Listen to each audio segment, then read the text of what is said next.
bagaimana menghormati Al-Quran. Saya masih ingat Mbah Yai Arwani rahimahullah Kudus itu ngajari santri-santrinya.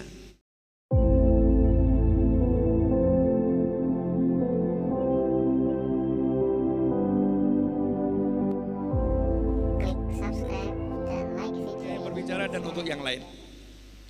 Penghormatan orang-orang soleh terdahulu pada Al-Quran luar biasa. Tadi sudah dicontohkan di sini bagaimana menghormati Al-Quran. Saya masih ingat Mbah Yai Arwani rahimahullah Kudus itu ngajari santri-santrinya sampai hari ini. Dilarang meletakkan mushaf di kursi.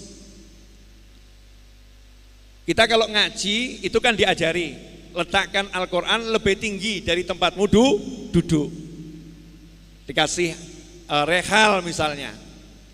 Tapi ya Arwani, walaupun kamu letakkan di tempat yang tinggi, jangan pernah ditaruh di atas kursi. Waktu itu saya sempat nanya sama santri-santri beliau, maksudnya bagaimana?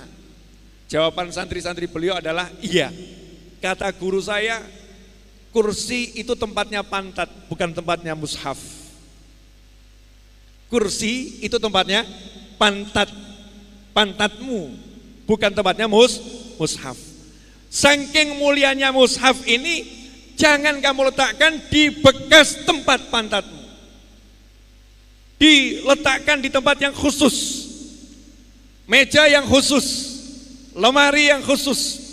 Ini ulama sepuh begitu, para yai seperti itu, para habaib seperti itu, para masyayikh seperti itu. Ta'zimnya kepada Al-Quran luar biasa. Sementara kita ini mungkin ya masih jauh sekali. Mushaf di rumah kita itu mungkin tidak kita lap seperti kita ngelap motor kita. Pemirsa dimanapun Anda berada, dengan segala hormat, motor kita itu terawat, Masya Allah. Mobil kita terawat, kotor sedikit kita langsung cucikan atau suruh orang cuci, atau mungkin kita cuci sendiri. Dan mungkin, mohon maaf ibu-ibu, mushaf di rumah Anda mungkin dibandingkan wajah Anda lebih sering nyentuh wajahnya daripada mushafnya. Wajahnya ini dibersihkan betul tiap hari. Jangan sampai ada jerawat, dibersihkan. Jangan sampai kotor, dibersihkan. Bagus, saya nggak ngomong nggak bagus. Bersihkan wajah, bagus. Bersihkan motor, bagus. Bersihkan mobil, bagus.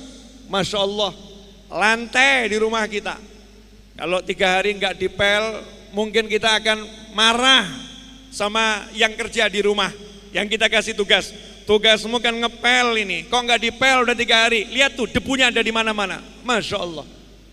Jendela, kalau nggak disulain ada debunya, yang punya rumah marah. Tapi apakah mushaf kita perlakukan seperti itu? Apakah mushaf ini kemudian kita lap tiap hari, kita bersihkan? Apakah mushafnya ini kita ciumin tiap hari? Atau Masya Allah, Ramadan baru kebuka, udah lama nih nggak kebuka nih mushafnya ini, berdebu, tebal debunya, ya masih alhamdulillah dibersihkan setahun sekali. Tapi ini nunjukkan kalau kita kurang alaqah pada Al-Quran, kurang punya perhatian pada Al-Quran. Dan ini bisa kita lakukan langsung. Pemirsa dimanapun Anda berada, cek mushaf kita masing-masing di rumah, letaknya di mana. Masya Allah, ada yang nggak sengaja mushafnya diletakkan bareng sama komik. Ini komik, ini buku yang di situ ada gambar nggak senonoh di dalamnya, di sampingnya mushaf Al-Quran. Lupa, nggak sadar. Na'udzubillah min dzalik. Ini berarti kita kurang perhatian pada Al-Quran.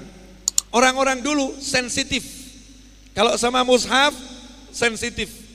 Mushaf ditaruh di kursi, padahal tempat yang tinggi enggak boleh. Itu tempat pantat. Taruh di tempat yang tinggi, di kamarmu, di atas lemari. Di lemarimu taruh ini di lemari yang khusus. Ini untuk Al-Quran. Beli rehal, bahkan dibuat. Kalau di Tuban banyak di Sentono ini ya. Sentono ini betul namanya Sentono kan ya. Di Sentono ini banyak orang jual rehal. Masya Allah, handphone Di rumah ini berapa banyak orang punya tempat handphone untuk nonton drama Korea? Banyak enggak kira-kira? Untuk nonton drakor dan drama-drama yang lain, handphonenya dikasih tempat, tataan handphone. Tapi untuk mushafnya taruh di lantai, gak punya tataan. Ini perhatian kita pada mushaf kecil.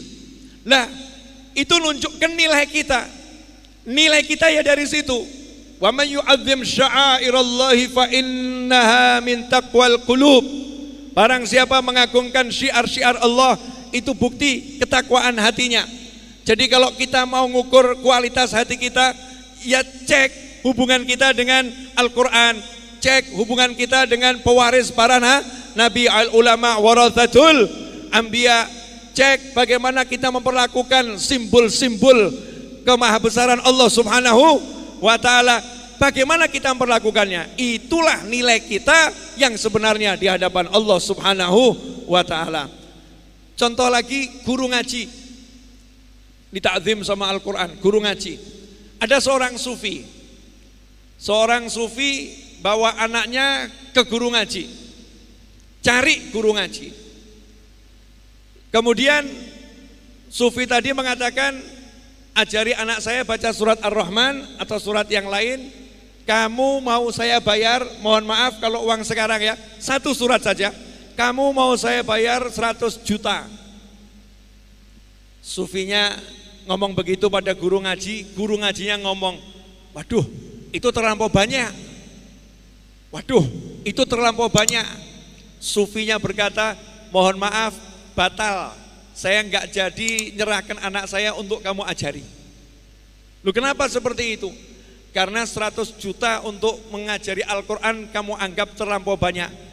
Padahal kalau saya punya dunia dan segala isinya, untuk membuat anak saya bisa baca Al-Quran, itu masih kecil, masih sedikit yang saya keluarkan untuk guru yang bisa mengajari anak saya baca Al-Quran. Takzimnya sama guru yang bisa ngajari Al-Quran itu luar biasa. Tapi sekarang kita sebagai orang tua, lihat guru ngajarin matematika, guru ngajarin bahasa Inggris, guru ngajarin bahasa Perancis, guru ngajarin Iqra misalnya seperti itu. Cek berapa yang kita berikan kepada guru Iqra. Cek berapa yang kita berikan kepada guru bahasa Inggris. Cek bagaimana takzim kita kepada guru Perancis ketika datang, guru bahasa Inggris ketika datang, guru ngaji ketika datang. Hati kita seperti apa? Itulah kualitas kita. Kalau kita itu menghormati benar dan kita rela memberikan apapun untuk orang yang ngajari anak saya baca Al-Quran, anak kita baca Al-Quran, berarti kita punya takzim yang luar biasa pada Al-Quran. Dan orang yang mengagungkan Al-Quran diagungkan oleh Allah Subhanahu wa ta'ala. Ikhwani rahimakumullah.